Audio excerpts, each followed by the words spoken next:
Weekend है, market बंद है, तो थोड़ी-सी शांति है सारे इन्वेस्टर्स के लिए क्योंकि हफ्ते के दौरान इतना ट्रम्प का उल्टा-सीधा बयानबाज़ी आता है कि एक-एक दिन में मार्केट बहुत ज़्यादा चढ़ भी रही है, बहुत ज़्यादा मार्केट गिर भी रही है। लेकिन एक चीज़ जो आप लोग नोटिस नहीं कर रहे हो एज़ ए इन्वेस्टर डायरेक्ट कर रहे हो या म्यूचुअल फंड के थ्रू कर रहे हो कि मार्केट गिर के काफ़ी ज़्यादा ऊपर आ गई एक ही हफ्ते के दौरान आप लोगों ने नोटिस नहीं किया। मार्केट ने 22,300 तक का लो लगा के वापस 24,000 का हाई लगा लिया है, ठीक है? और ये जो 22,000 का लो है, वो पिछले साल मार्च में लगा था, ऑलमोस्ट फ़ेब मार्च में लगा था और इस साल भी फ़ेब मार्च में लगा है। क्या अगले साल भी आपको फ़ेब मार्च में 22,000 का लेवल मिल सकता है, इन्वेस्टमेंट की अपॉर्चुनिटी मिल सकती है? कोई नहीं बता सकता, सिर्फ भगवान बता सकते हैं, दूसरा कोई नहीं बता सकता कि सच में मिल सकता है या नहीं मिल सकता। हो सकता है मिले भी, हो सकता है कि आपको दोबारा कभी हो सकता है ऐसा कि आपको देखने को ना मिले 22,000 का लेवल, ऐसा भी हो सकता है। तो मार्केट बहुत ज्यादा अनप्रिडिक्टेबल होती है। प्रिडिक्टेबल चीजें क्या होती है कि अगर हम लंबे समय तक एक ग्रोथ इकोनॉमी के अंदर निवेशित रहे, इन्वेस्टेड रहे, तो हमें उस ग्रोथ का फायदा मिल सकता है, जैसे भारत है। क्लियर है? अब यहाँ पे कई सारे इन्वेस्टर्स जो गलती क्या कर रहे हैं वो आप समझिए, और आप अगर कर रहे हैं तो आपको बचना है इस गलती से। मैं बार बार ये चीज आपको याद दिलाता हूं।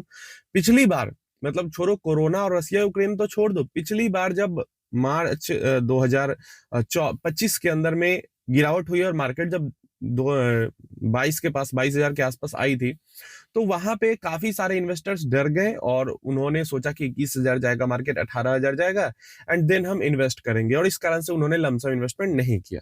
क्लियर है?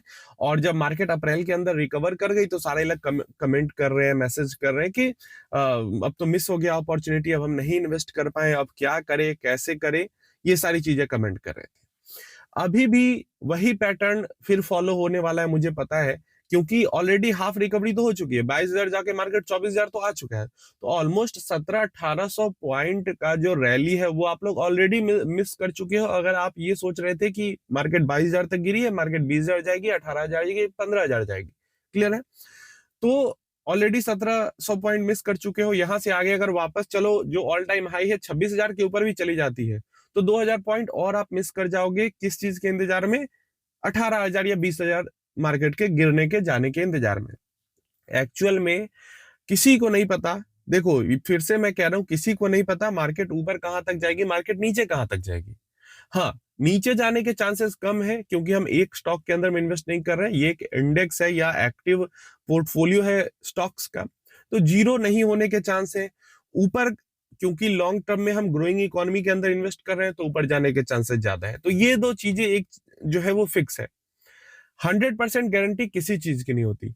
लेकिन एक जो इन्वेस्टमेंट का तरीका है, जो आप लोग एकदम फिक्स कर लेते हो कि 18,000 जाएगा तो ही मैं लमसम डालूंगा, 20,000 जाएगा तो ही जो मैं लमसम डालूंगा, वो आपका बहुत ज्यादा गलत हो जाता है। या फिर जो लोग भी एसआईपी बंद करते हैं उनका बहुत गलत हो जाता है ये चीज। क्यों गलत हो जाता है आप खुद सोचो। अगर आप हफ्ता वाइज, वीकली वाइज इन्वेस्ट करते रहते, या फिर आपने 1,000 पॉइंट का भी बना लिया रहता कि चलो 26,000 पे ऑल टाइम हाई हिट हुआ है, वहां से 1,000 पॉइंट गिर के 25,000 आया तो मैं पैसे डालूंगा, फिर 24,000 आया गिर के तो मैं और पैसे डालूंगा, 23,000 आया और डालूंगा, 22,000 आया और डालूंगा। अगर 21,000 जाता है, 20,000 जाता है तो मैं और डालूंगा, नहीं जाता है तो नॉर्मल जो एसआईपी चल रही है वो चलती रहेगी। ऐसे भी आप कर सकते हो। या फिर अगर आपके पास एक्स्ट्रा पैसा मोटा कहीं से आ जाता है, एक्स्ट्रा मोटा पैसा कहीं से आ जा रहा है, तो उसको आप वीकली बेसिस पे डाल के खत्म कर दीजिए, या फिर अपना एसआईपी जो मंथली जा रहा है, वीकली जा रहा है, जो भी आप एसआईपी कर रहे हो उसका आप वैल्यू बढ़ा लीजिए। कैश लेकर हाथ में बैठना इंतजार में क्रैश के, ये सबसे बड़ी गलती हो जाती है। क्योंकि जब क्रैश आता है ना, जैसे अभी, मैं झूठ नहीं बोलूंगा और मैं दूसरों को नहीं बताऊंगा, अभी जो सिचुएशन था लग रहा था मुझे भी कि 21,000 20,000 तक भी चला जाए 22,000 आने के बाद, वो मुझे भी लग रहा था। लेकिन मुझे लग रहा था, लेकिन मैंने इस पे क्या किया, ये रिएक्ट नहीं किया कि मैंने अपनी एसआईपी बंद कर दी, या मेरे पास अगर कोई लमसम पैसा है तो मैं इंतजार कर रहा हूँ कि 20,000 जाएगा तो ही डालूंगा, ये मैंने नहीं किया। मैं अपना एक फॉर्मूला जो भी मैं फॉलो करूं, या तो मैं फॉलो करूंगा वीकली वाला या मैं फॉलो करूंगा पर 1000 पॉइंट्स डाउन वाला। ये दोनों के अलावा देखो, मैं पर्सनली तो इतना भी वेट नहीं करता, मेरे पास तो जैसे पैसा आता है वैसे मैं इन्वेस्ट करते जाता हूँ। मैं तो उतना भी नहीं सोचता कि चलो इतना गिरेगा तो मैं डालूंगा, मैं क्योंकि मुझे पता है अभी पैसे की जरूरत नहीं है, लंबे समय में ऊपर ये जाएगा ही, ग्रोथ होगी इकोनॉमी में, ऊपर जाएगा ही, मुझे पता है, इसलिए तो मुझे तो जैसे पैसा आता है मैं डाल देता हूँ। बट जो लोग थोड़ा डरते हैं, थोड़ा टैक्टिकल खेलना चाहते हैं, वो गिरावट का इंतजार करें, लेकिन 100% पैसा नहीं रोकना है, 50% पैसा भी नहीं रोकना है गिरावट के इंतजार में। अगर अगले 6 हफ्तों में या अगले 6 महीनों में आपको पूरा पैसा जो लमसम आपके पास है उसको डिप्लॉय करना है, तो बस फिक्स कर दीजिए और डालते रहिए, डालते रहिए। ये इंतजार मत करिए कि 20,000 आएगा 18,000 जाएगा। 20,000 18,000 के इंतजार में हो सकता है 22,000 तक आया, वापस 26,000 चला जाए और आप फिर से पिछली बार साल 2025 में जो आपने गलती की, वही गलती साल 2026 में भी आप दोहरा रहे हैं।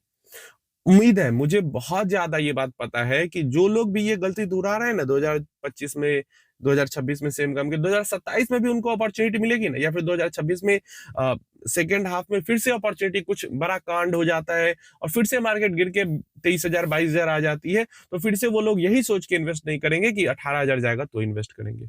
और ये बहुत बड़ा दिक्कत है, ये इतना बड़ा दिक्कत है, इतनी बड़ी ये परेशानी है मेंटल लोगों की, कि कोविड जैसे बड़े क्रैश के दौरान इतने नीचे के लेवल पे भी इन्वेस्टर इन्वेस्ट नहीं कर पाए, क्योंकि उस टाइम पे लोग 6,000 जाने का इंतजार कर रहे थे, 4,000 जाने का इंतजार कर रहे थे, जबकि 7500 के नंबर पे पॉइंट्स पे लोगों को इन्वेस्ट करने का मौका मिला।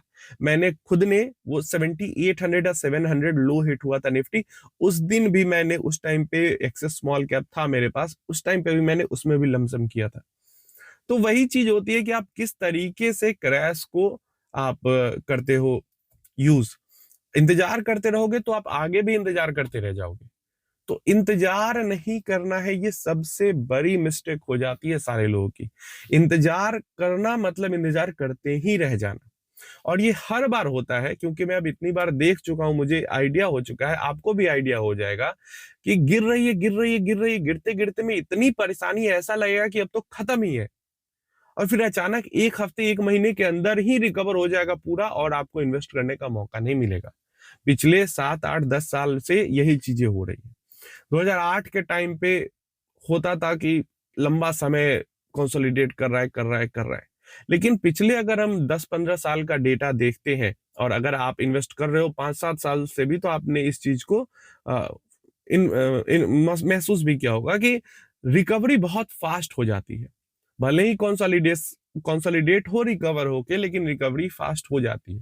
तो ऐसा नहीं हो रहा है मार्केट में कि मार्केट 20,000 गई और 20,000 पे ही कंसोलिडेट करे, नहीं, मार्केट 26,000 से 20,000 गई तो वापस वो 26,000 पे आगे कंसोलिडेट करती है। मार्केट 12,000 से 8,000 गई, वापस 12,000 आगे कंसोलिडेट करती है ना। मार्केट 18,000 से ऊपर गिर के 14,000 15,000 आई, वापस 18,000 जाके कंसोलिडेट करती है। और इसका मेन रीजन है SIP inflows. Heavy SIP inflows के कारण जैसे ही मार्केट गिरती है, फंड मैनेजर बाइंग करते हैं, क्योंकि उनको लो प्राइस पे स्टॉक्स वहां पे मिलते हैं, तो फंड मैनेजर बाइंग करते हैं।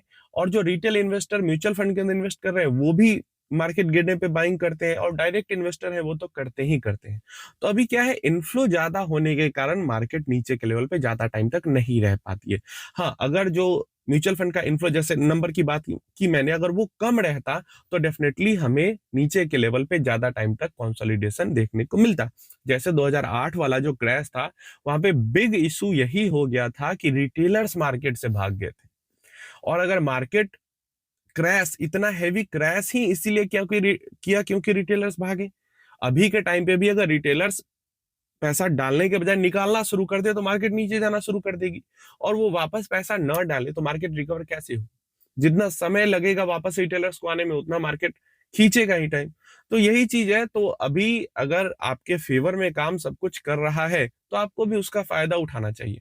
और डर के भागना या इंतजार करना, बहुत ज्यादा लो लेवल पे जाने का, मुझे लगता है ये सही चॉइस नहीं होगी, खासकर इस इस टाइम पे अगर इस टाइप का डिसीजन लेते हो, तो डेफिनेटली ये गलत डिसीजन। अब आप कहोगे कि भाई पिछले साल जहां पे था उसी जगह पे इस साल भी मार्केट मिल गई, तो ये आप लकी हो इसलिए मिल गई, अगले साल मिल ही जाएगी इसकी कोई गारंटी नहीं है।